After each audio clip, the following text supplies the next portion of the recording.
Thank you so much. It is such a pleasure to be here again here at DevOps Days PDX. This is my favorite DevOps Days in all of the world, and I've been to more than one, so I can say that, especially as an organizer for the Silicon Valley edition.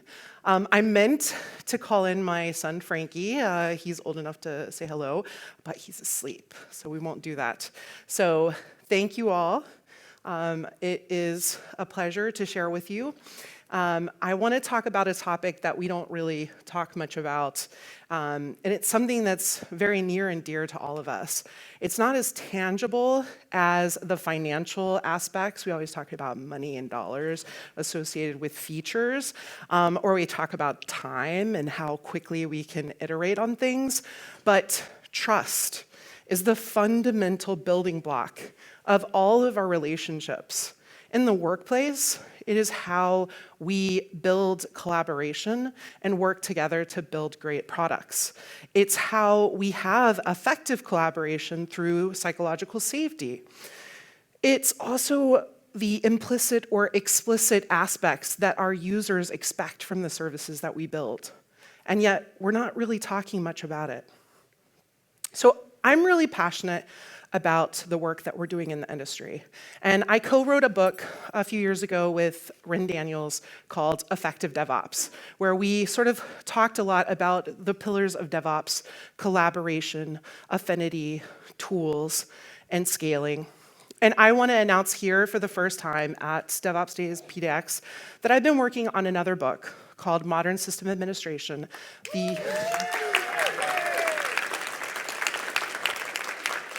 The early release will be out soon. It's not done yet. I would love feedback from folks.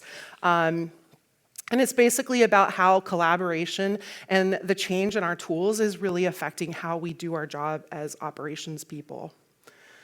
So, trust. We can't buy trust. We earn it.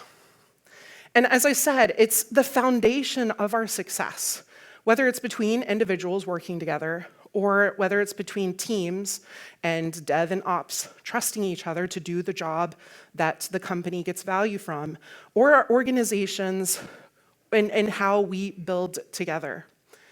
But so often, we lose this without even thinking. Revealing personally identifying information, the exposure of data that we don't even realize that we're collecting, or fraudulent activity can all erode trust very quickly. And it becomes exponentially bad when we don't deal with it well, when we force the blame on someone else, or don't have a way of handling it and just run around going, whatever, we can deal with this. It's really easy to postpone security, which is kind of the fundamentals of what I'm talking about here. I could talk about the biases, but there are other people that are talking about that in terms of trust. I recommend Nivea Henry's The Ghost and the Bias that she gave at Velocity. There's other areas where we can talk about trust and like collaboration, but this is really going to be a talk about security.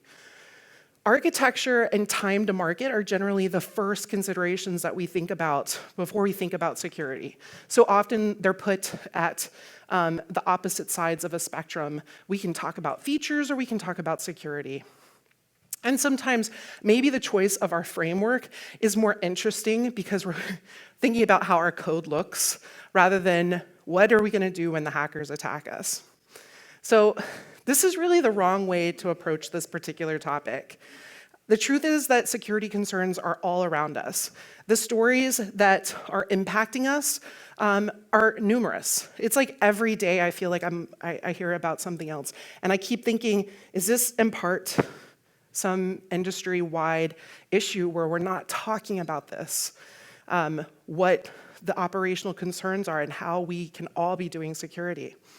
I've seen so many vulnerabilities just today. There was someone's violated some aspect of something, and that they pulled money out of people's checking accounts. So instead of getting paid on their payday, it was like a double whammy of money being taken out. And I see that as sort of like a failure in our systems. Like the automation worked, but we didn't think through Like a human might have caught this, right? So, we are human. We have a tendency to put off dealing with things that are some classes of problems in favor of focusing on things that can give us short-term benefits. So like climate change, like we're all gonna be impacted by it, but it's much easier to talk about things that impact us in the day-to-day. And when all of these things are important, it's easier to work on everything else rather than something like security. Because just like perfect availability and perfect uptime, there's no such thing as perfect security. Even though people will say, like, this will make you secure. I hate that phrase. This will make you secure. Buy this. It's like, I'm gonna buy some DevOps.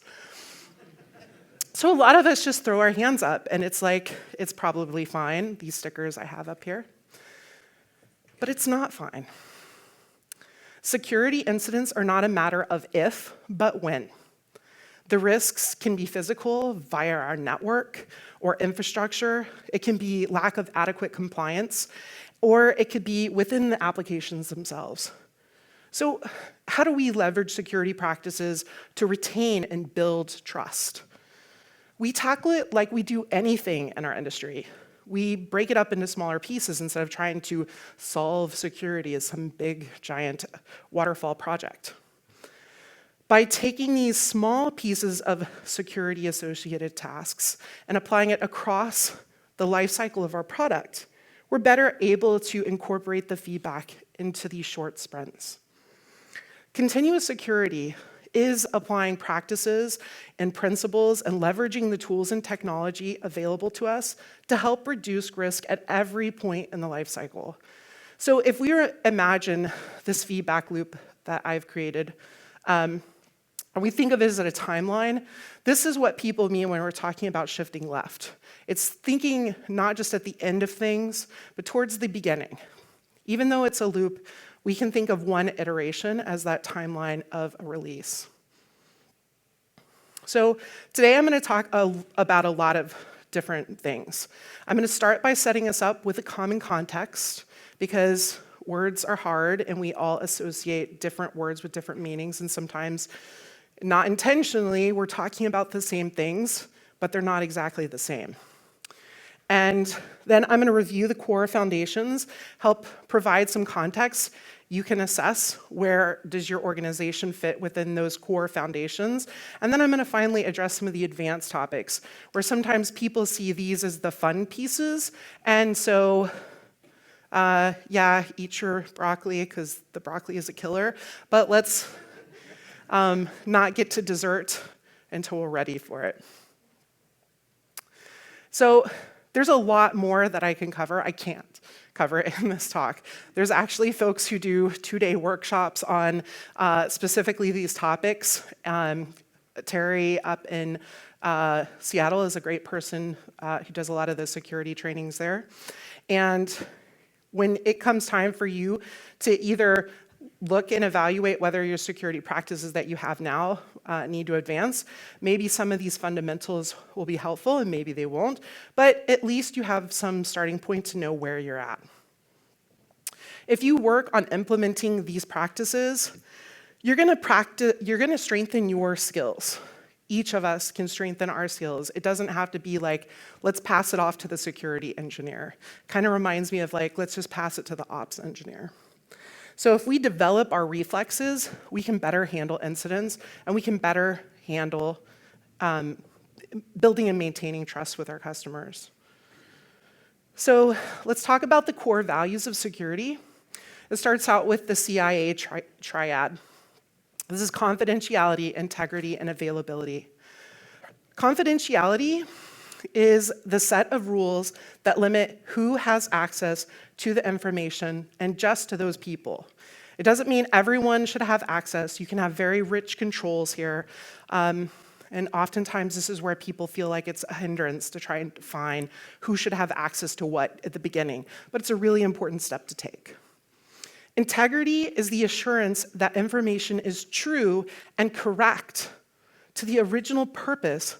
And so this is Sometimes we think about the integrity of our data. This is a case that also applies to security.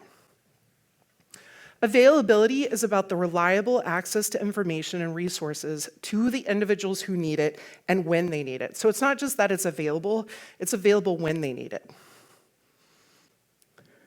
So throughout this talk, I'm going to talk about two different kinds of security issues. The first is a bug, and a bug is slightly different than a flaw, and that bugs are problems in the implementation that lead to the system operating in an unintended way. Things like Heartbleed were a security bug. Security flaws are issues where the system is operating exactly as intended, but it causes a problem.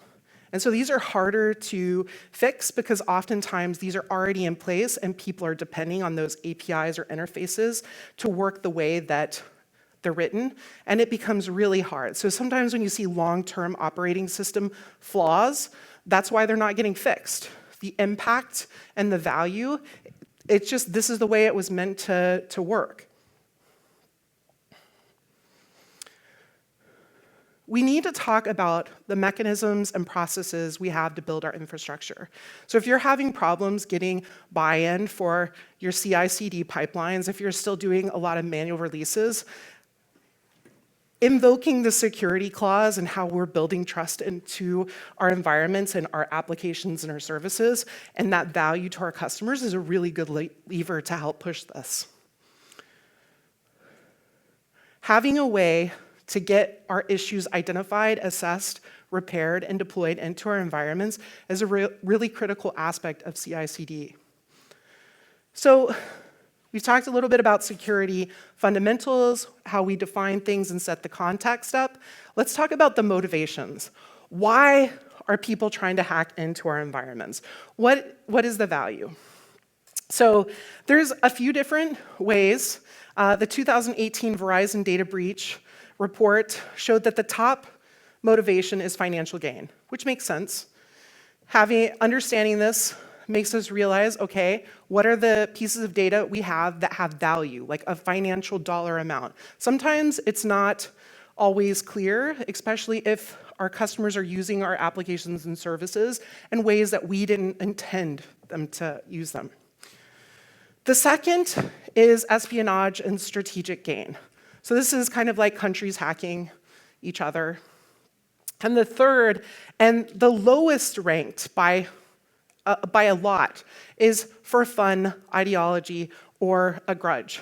And so a lot of times when people focus on the hackers, they're focusing on the operational folks that have access to data internally. Now, of course, you should protect against those things, but that's not the number one thing that people are trying to hack you. So we need to think of security not just protecting from your ops people and your security people, but also from the people who have financial gain out of your systems and data. So we talked about core values. Let's build up those foundations. It's impossible to release a perfectly secure application or service. Attempting to do this would be prohibitive in cost and time. So instead of trying to chase 100% availability, try and do the things that are the low-hanging fruit. So SNCC, I might be pronouncing the company name wrong, they have this report that they put out, and some of the top issues that they report, it kind of is like a guide map of things that are just like these low-hanging fruit that you can do, which is, okay, so indirect dependencies have a lot of vulnerabilities, and open source developers don't generally include security testing in our CI/CD processes. One way we as ops folks and tester folks who aren't always doing open source, one way we can help improve open source is by helping review and update CI/CD for open source software that we depend on and contribute back to the community. Another thing is, a lot of Docker images have no security testing, even though it has like, there's the naming of like name and then particular thing that people depend on, there's not necessarily testing or that it's maintained. So before pushing something into your production environment or any kind of live environment that people have access to, including your development environments that are out just open on the internet, patch these things, like run some tests. GitHub actually has an automated thing that'll tell you if there's security issues now. So that's a really nice feature if you're using GitHub. When we're thinking about all these little pieces of things that we can do, this is kind of like planning for defense in depth, which is thinking I don't like to, there's like this cheese model where there's like holes of cheese and it's like, oh, if you line it up just right, like you'll avoid getting into the inside, or like there's onions. I like to think of it in terms of the architecture, the things that have stood the test of time, and there's like layers and layers before you get to like that center area. And that's what we should be thinking about. Reducing the risk to our services and applications through limiting the damage that can happen at each stage. So if we take all these little things that we can do, we can build up our systems and applications in a way that they're reduced risk, not secure.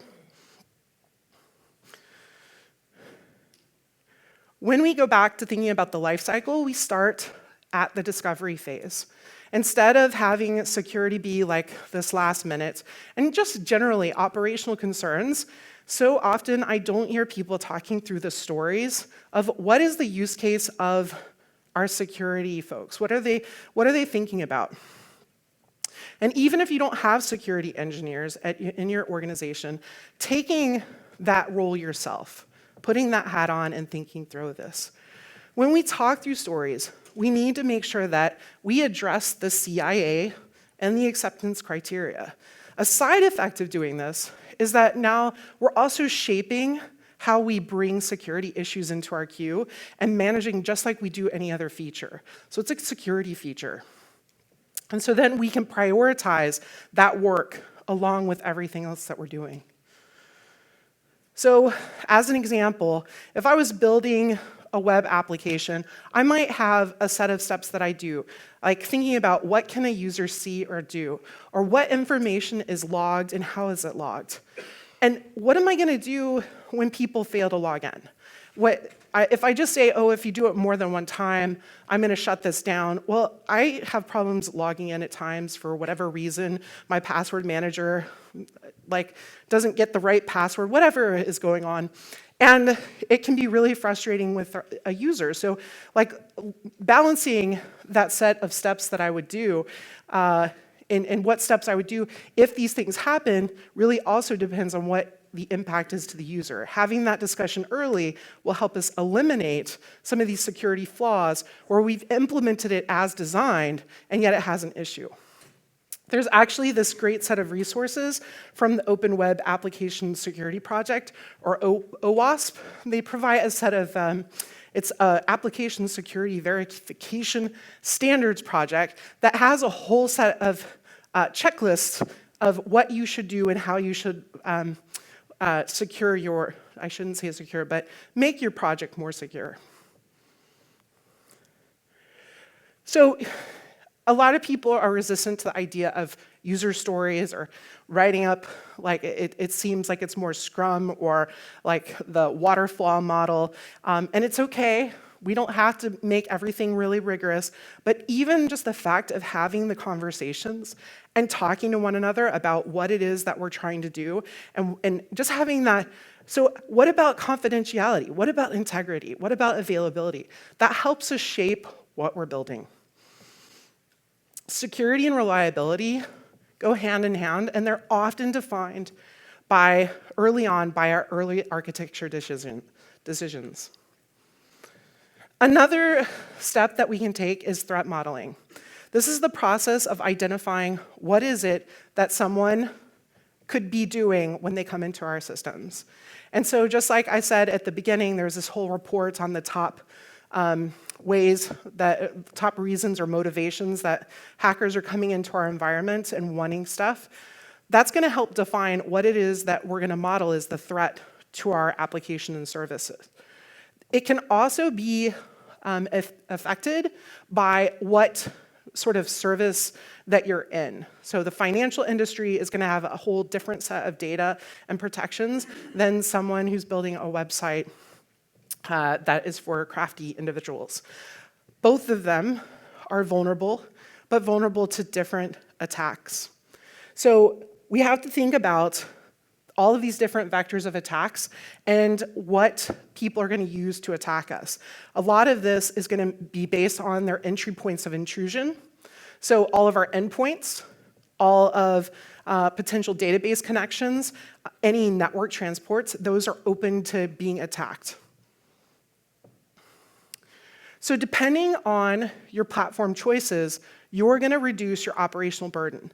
A lot of times I hear of this concept of like, all the ops are going away or the no ops, but that's not quite the case. What's happening is we're shifting operational burden in exchange for monies and operational complexity. And so by operational complexity, I mean, you still need ops people looking at stuff and analyzing what's going on. And it's just more complex because you don't have access to everything. It's kind of like you're doing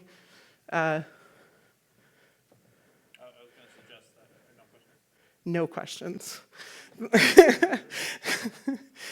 Yeah, so the cost of managed services is going to include the service provider providing some amount of security for you, but there's no guarantee I know that you are going to be secure using my platform.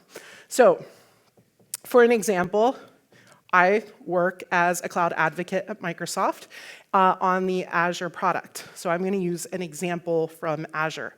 So for example, you could deploy a managed database for MySQL for Azure. And there can be all sets of security and encryption from endpoints to the database connection on disk. And people could say, well, that is very costly. Well, you're paying for all the concerns of security. And the thing about it is you could build out a VM and you could build out MySQL and you could do data point encryption, you could do encryption on disk, and that is on you to make sure you do it. And not everybody is a database engineer who understands all the aspects that are required or that are important to you. So yes, VM plus MySQL seems cheaper, but it's not necessarily cheaper overall. I'm not saying one way or the other is the right solution. You have to decide as an organization what you're paying for and why.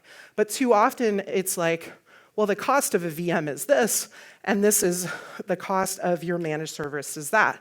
Well, you're paying for the reduction in operational burden. As you go down the stack, you need more ops and security work that needs to be done. Doesn't mean more people. Like you could have really experienced people that are doing all of these things, and that's fine, that's great. It's imperative that you recognize the value of those people, though. They're doing really important jobs. When you're using cloud services, the responsibility for security is shared, and this is the shared security model that everyone talks about with cloud platforms. And as you go up this stack, the blue is kind of what you as a customer are covered, or the cloud service is covering, you are covering, and the gray is what you as the provider is providing to you for security purposes.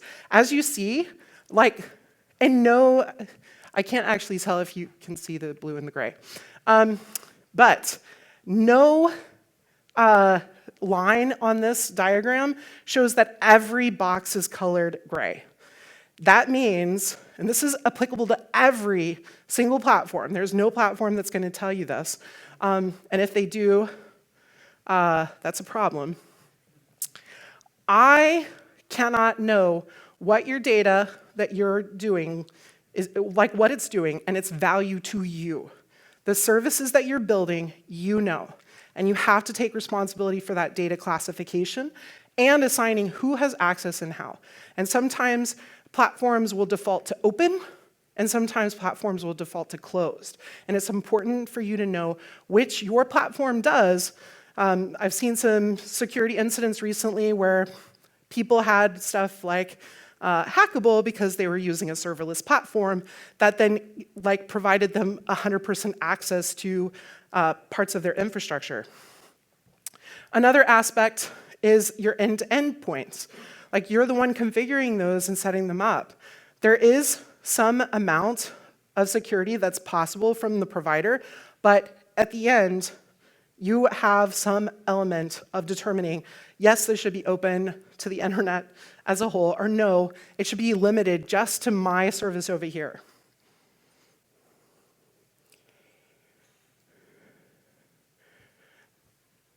Code needs to be tested. This seems like it's the obvious, we all agree with this, and yet if I ask people, do you test your infrastructure code? It's very rare that I actually hear people say, why, yes, I do these things, and this is what my testing looks like before it gets deployed. A lot of times, some aspects, we just kind of throw up our hands, go like, well, I don't know how to really test that, so I'll focus on here. We should, for checking off improving our security, we can do static code analysis. And a lot of times I hear, why do I need to do linting? That's just like style checks. It's not going to provide any value. And there is value in this. Having a consistent style actually is helpful when you have to figure out what is the code that I need to fix. So it's valuable when you're responding to a security incident, right? So there's a common look and feel to the code. But it helps us understand the code more quickly. A lot of times, the person we're harming is ourselves. When we have to come back to code 6 months later and it's not something that you remember why you did what you were doing, debugging is hard. It's not easy. So whatever help you can provide to your future self is critical. Also, linting helps us decrease variability in our code. So when we come up with some set of common standards and practices, when there's more variability, we can see problems much more quickly. So I found this incident that was a security incident that got into the wild because of this second go-to fail line. So this was a SSL TLS bug. So because of those two go-to fails, it was possible to send a correct certificate chain to the client, but the handshake might have the wrong key or not even sign it at all. So this was a really critical bug that if there had been just the process of linting would have caught that. So linting also finds security issues or flaws in how we write our code. Easing the amount of information coming out of our static analysis tools, it allows us to adopt a set of coding guidelines that we can all agree this is what we're going to follow. While there's been discussion about whether code reviews are valuable or not, I think that whatever you call your code review, whether it's pairing and it's like at that time code review, it's valuable to also pair up with people who might not necessarily write code but have a security mindset. Even if you are both writing code, it's helpful to look at it and just say, okay, I'm going to adopt intentionally my security mindset when I'm looking at this. And then be explicit when you're checking off, this is what I checked off. Because this is just a way to go back through your timeline of why you approved something, that it was a secure code review. So a lot of what I've talked about before was all the things you can do kind of before an incident happens. But when it comes to escalations, when an event happens, we need to be able to plan for this. So practicing how you're going to respond, because an event is going to happen. It's not your fault if a failure happens, if a security incident happens. So understanding the tools that we have that allow us to identify, assess, and remediate the issues that we have is really critical. And I'm bringing those 3 points up because there's specific actions we need to take. And so there might be different tools that you have to fill those needs. There's a couple of incident response resources, because there could be a whole talk on just how do you respond to a security incident. My coworker, Jason Hand, has this Building a Minimum Viable Response Plan presentation, and then tomorrow, bright and early, at 9:15, you can see Courtney talk about some incident response procedures on how to have an operational incident, a crash course. So be here early to see that. There's one key difference in security incidents from general incidents. A lot of times when we talk about measuring and monitoring general incidents, we're talking about stuff that people can see. Sometimes, like, our SLOs might have us measure it so that there's less customer impact, but a lot of times, security stuff, it's like, well, no, if nobody knows, like, it doesn't have any impact, then we just don't need to fix it. But just like Heartbleed had no impact, direct impact, we all came together as an industry to repair it very quickly, because security incidents are crucial to fix now. So leverage your platform services and recognize your platform's limits. So all of the tools that you have available for identifying, assessing, and remediating your issues, they're really critical to understand what it is that you have and can do on your platform. I'm going to skip ahead here.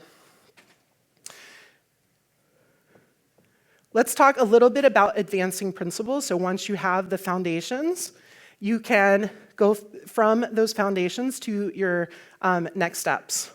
So bug bounty programs are a set of programs to help you find vulnerabilities. You pay a company money, you set some parameters of how you want your bugs to be found, and then this allows you to state what it is that falls under things that you'll pay out for. And so there's a set of researchers that will look into and discover problems with your platform and let you know in advance. There's also Capture the Flag, and these are really good timed challenges that help you see from the other side. You get to be a hacker and check out how things break, and then you can take that skill and bring it back into your environment. There's a great collaboration, CTF Circle, that comes from Ian Coldwell. And it's just for non-binary folks and women, but it's a super welcoming environment. I totally encourage people to join. Early on, I said it's not a matter of if, it's when. There's another area that once you have an established program, it can be beneficial to run exercises. It's not helpful to run red team exercises when you already know you don't have a good incident response plan. It's super critical that you don't burn out your ops folks and your dev folks that are on call by causing incidents that they already are going to have problems responding to. Fundamentally, red team exercises exercise within your organization what things are going wrong. So what's next? Basically, identify your maturity of what security is like in your company. Assess what practices are valuable to you. Encourage everyone to learn security skills, because this is not something that's just for our security engineers. It should be across our organization. Take the feedback that you get with each step and feed it back into the next iteration so you're not repeating the same mistakes. And then update your threat models. As you get new data, new features, all of this is going to change. Let's stop thinking about security as being a cost, and let's start thinking about security as being how we build and maintain trust. Thank you so much. If this is interesting to you, or if you're interested in talking about monitoring or anything Azure related, come join us tomorrow morning for coffee ops at 8 a.m. right here in the Convention Center, and we'll meet over in these open spaces over here. Thank you so much.